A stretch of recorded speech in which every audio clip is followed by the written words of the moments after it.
આ ફંક્શન આ પ્રકારના ઓનલાઈન એજ્યુકેશનમાં આપણું ચોથું ફંક્શન છે. મેં એક મેસેજ ડ્રોપ એ પણ કર્યો છે કે તમારી મંડે ટેસ્ટ રહેશે, તો ડોન્ટ ફોરગેટ અને પ્રિપેર ફોર ઇટ. ઇઝી જ છે. માળખું એટલે કે પેપર સ્ટાઇલ પણ મૂકી છે.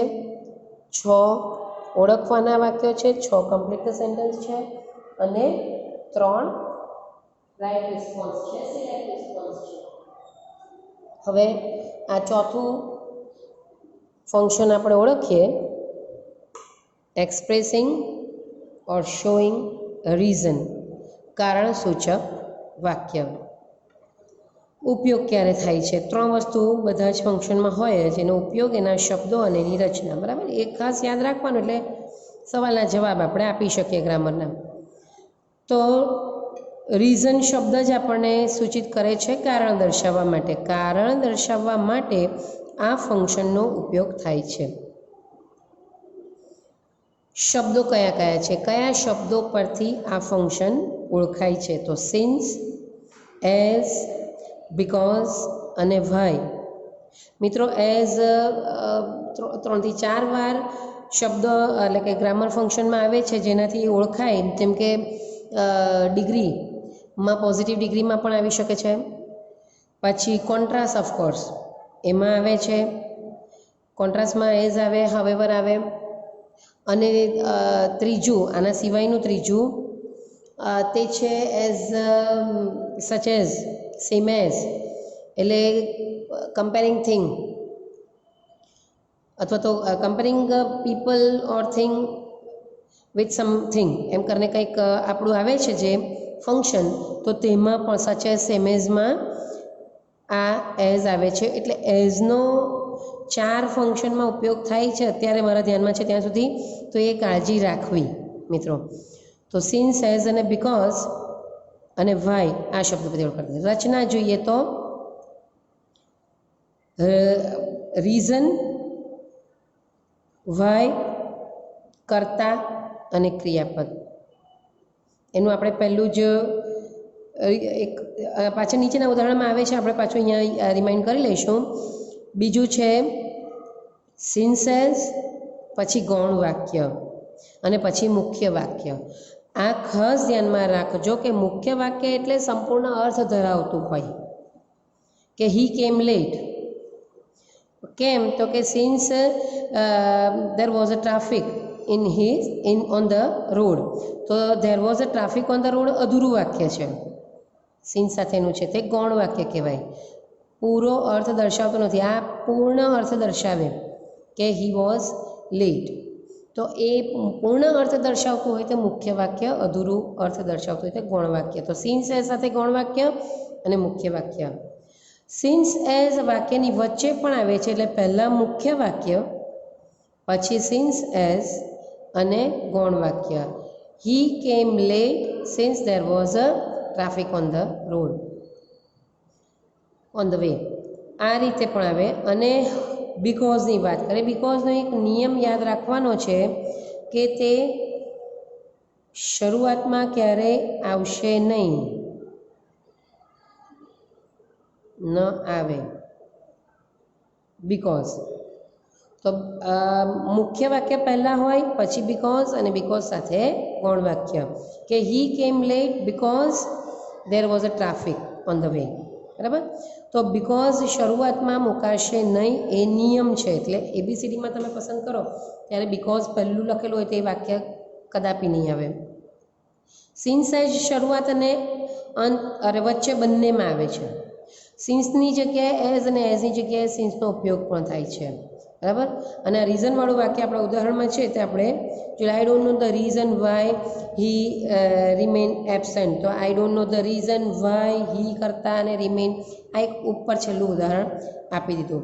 હવે ઉદાહરણ જોઈએ તો એક્ઝામ્પલ પહેલું, mister Navik is very happy today as he has got promotion.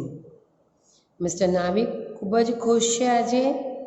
શું કારણ છે? એસી દર્શાવે છે હી has got promotion.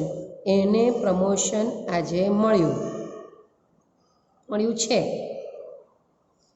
As mister નાવિક, હવે એઝ શરૂઆતમાં આનો જ ઉપયોગ આપણે લઈ લીધો કે as mister Navik has got promotion. મેં અગાઉ જ કીધું કે સિન્સ અને એઝ બંને શરૂઆત અને વચ્ચે વાક્યની મૂકી શકાય છે. અહીંયા વચ્ચેનું આવી ગયું. હવે શરૂઆતમાં as mister Navik has got promotion, પણ એઝ કે સિન્સ સાથે ઉપવાક્ય આવશે, ગૌણ વાક્ય આવશે, ગૌણ ઉપવાક્ય આવશે. As mister Navik has got promotion he is very happy. આ મુખ્ય વાક્ય છે, અર્થપૂર્ણ વાક્ય છે. નેક્સ્ટ જોઈએ તો do know the reason why he is absent. Do you know the reason, આપણું આવા રચના, do know the reason why he is ક્રિયાપદ અને એબસેન્ટ, બરાબર. આ પણ કારણ સૂચક જ છે. ત્રીજું જોઈએ તો it was not possible to attend the seminar. Seminar attend કરવાનું પોસિબલ નહોતું, વોઝ છે.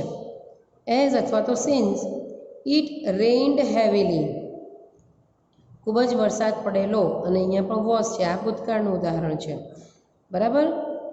સેમિનાર અટેન્ડ કરવાનું શક્ય નહોતું કારણ કે ખૂબ જ વરસાદ પડેલો. અથવામાં એક બીજું વાક્ય છે, એના જ તે જોઈ લઈએ તો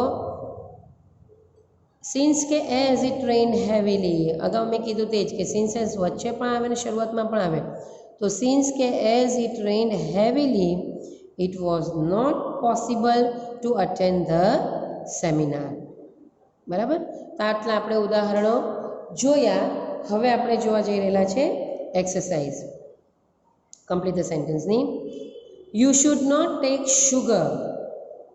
બરાબર. તો you should not take sugar બીકોઝથી આપણે વાક્ય બનાવવાનું છે. આપણે પરીક્ષામાં પણ આ રીતે હિન્ટ મળશે એવું હું અગાઉ કહી ગઈ છું મિત્રો. ગયા વર્ષના એટલે કે તમારી આગલા વર્ષમાં પૂછાયું એના આગલા વર્ષે આ રીતે હિન્ટનું શબ્દ મૂકવાનું નહોતું. હવે નિયમ આવ્યો છે કે compulsory to put the hint, અને અહીંયા આપણને મૂક્યું છે બીકોઝ. બરાબર. તો you should not take sugar બીકોઝનો શબ્દ ઉપયોગ કરવાનો છે અને શોવિંગ રીઝન. તો એમાં આવશે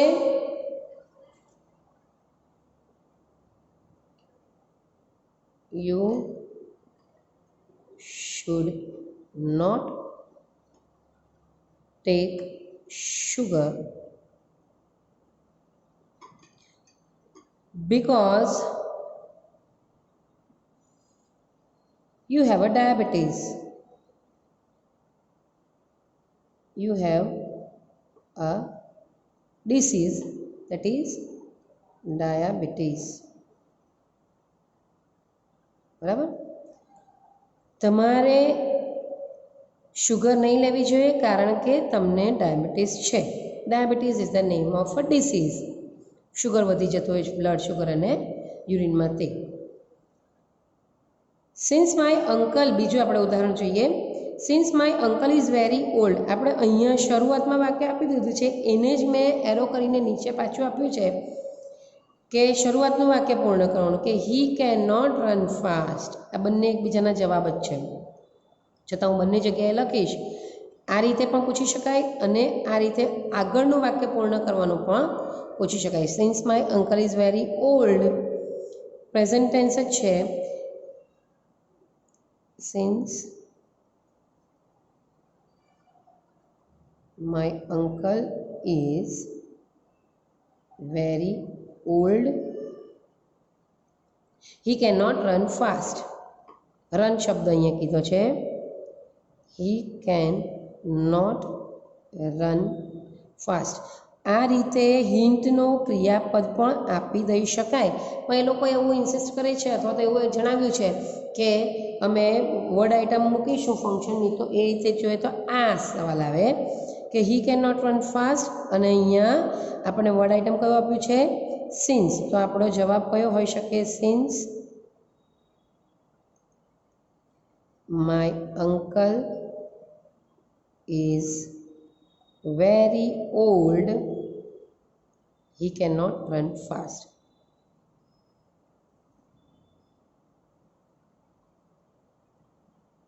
બરાબર, આ આગળનું વાક્ય કમ્પ્લીટ કરવાનું છે. બરાબર, હવે જોઈએ તો ત્રીજું એક જોઈએ તો there was a heavy flood. ત્યાં બહુ મોટી રેલ આવેલી હતી.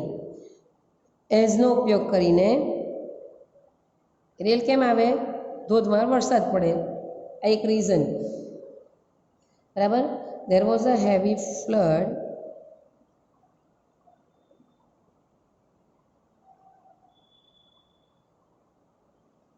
રેલ આવેલી હતી.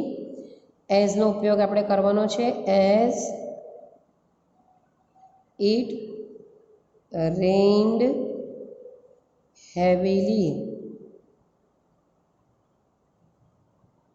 ખૂબ ધોધમાર વરસાદ પડેલો એને કારણે ત્યાં રેલ આવેલી હતી. બરાબર મિત્રો, તો આ કમ્પ્લીટ ધ સેન્ટન્સની એક્સરસાઇઝ જોઈ. હવે બે રાઇટ રિસ્પોન્સ, સિલેક્ટ રિસ્પોન્સ આપણે જોઈશું. દરેક સેશનના પેજમાં હું આ રીતે ABCD લખી દઉં છું, એટલે તમને દિમાગમાં બેસી જાય કે સિલેક્ટ રિસ્પોન્સમાં સિલેક્ટ કરવાનું છે. ABCD તમને આપેલા હશે, હું અહીંયા આપવાની નથી. તો અહીંયા બે સ્પીકર હોય અને તમારે એનો જવાબ શું હોય તે તમારે ABCDમાંથી આપવાનો હોય છે. બરાબર, અને તે ફંક્શન પ્રમાણે તે શબ્દનો ઉપયોગ કરેલો હોય તેવું વાક્ય નિયમ પ્રમાણે, વાક્ય રચના પ્રમાણે હોવું જોઈએ. નીલા પૂછે છે વેર આર યુ ગોઈંગ? તો રીના શું જવાબ આપી શકે છે કે આઈ એમ.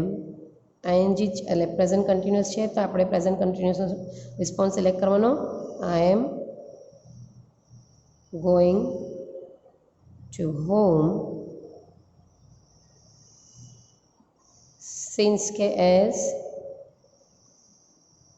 અહીંયા વચ્ચે છે એટલે તો બીકોઝ પણ આવી શકે. I have, since I have headache.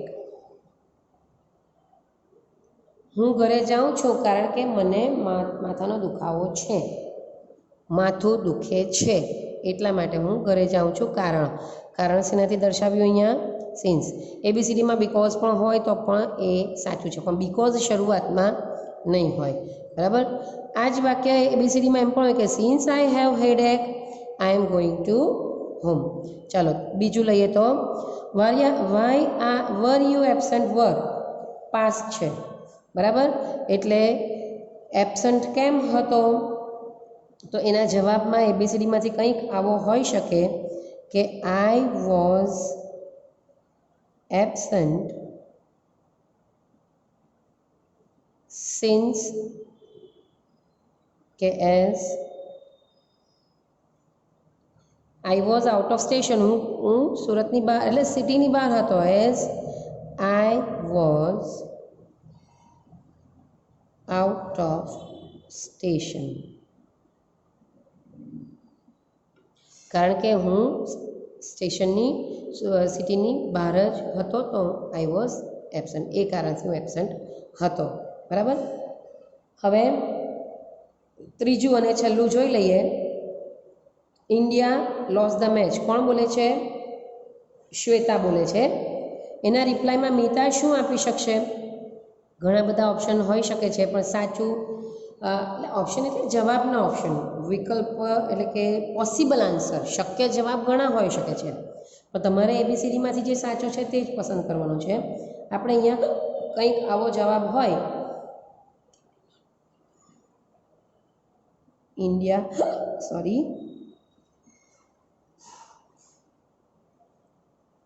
lost the match.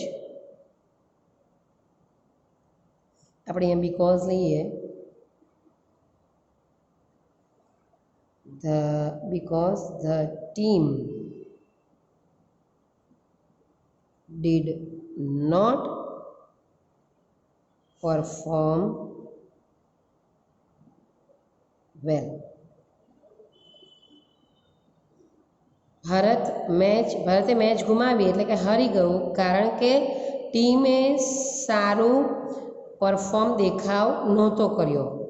અહીંયા લોસ્ટ છે, લૂઝ કરવું V1 છે અને તેનું લોસ્ટ છે ભૂતકાળનું રૂપ. India lost the match. India lost the match because the team did not, અહીંયા આપણે ભૂતકાળનું રૂપમાં ડીડ નોટ પરફોર્મ વેલ, સારો દેખાવ કર્યો નહોતો. બરાબર, તો આ એનો પોસિબલ આન્સર હોઈ શકે છે. તો આપણે આ ફંક્શનનું સેશન પણ અહીંયા પૂર્ણ કરીએ. શોવિંગ રીઝન એકવાર માત્ર અડધી મિનિટમાં રિવાઇઝ કરીએ તો શોવિંગ રીઝન કારણ સૂચક, કારણ દર્શાવવા માટે આ ફંક્શનનો ઉપયોગ થાય છે. કયા શબ્દો પરથી ઓળખાય? સિન્સ, એઝ, બીકોઝ, વાય પરથી ઓળખાય. અને તેની રચના રીઝન, અન્ય શબ્દ પછી રીઝન હોય, વાય હોય, કર્તા અને ક્રિયાપદ હોય. સિન્સ એઝ ગૌણ વાક્ય પહેલાં, પછી મુખ્ય વાક્ય, અથવા તો મુખ્ય વાક્ય પહેલાં સિન્સ એઝ અને ત્યાર પછી ગૌણ વાક્ય. મુખ્ય વાક્ય પછી બીકોઝ. આમાં મેં ખાસ કીધું કે બીકોઝ શરૂઆતમાં ન આવે અને બીકોઝ સાથે જોડાયેલું વાક્ય કયું હોય? ગૌણ વાક્ય હોય. એ પણ મેં તમને કીધું ધ્યાનમાં રાખવાનું કે જે અર્થપૂર્ણ સંપૂર્ણ વાક્ય હોય તે મુખ્ય વાક્ય કહી શકાય અને જે અર્થપૂર્ણ ન હોય, અધૂરું હોય તે ગૌણ વાક્ય હોય. બરાબર, તો અન્ડરસ્ટેન્ડ ઇટ વેલ. ફરીથી ઇયરફોન પહેરજો, પહેરેલા હશે તમે અત્યાર સુધી. નહીં પહેર્યા હોય ને નહીં સમજ પડે તો ફરીથી જુઓ, ત્યારે પહેરીને જોજો, સાંભળજો અને સમજવાની કોશિશ કરજો. મિત્રો, you will do very well, you will score very well. બરાબર, એવી જ અમારી વિશેષ છે. બસ તમારો પ્રયત્ન હોવો જોઈએ અને વિલિંગનેસ, ઈચ્છા કોઈ પણ વ્યક્તિની હોવી જોઈએ. બરાબર, કોઈ પણ સિચ્યુએશનમાં કોઈ પણ રીતે સમજવાની, શીખવાની તમારી ઈચ્છા હોવી જોઈએ, તો બધું જ પોસિબલ છે. હા મિત્રો, okay, thank you very much.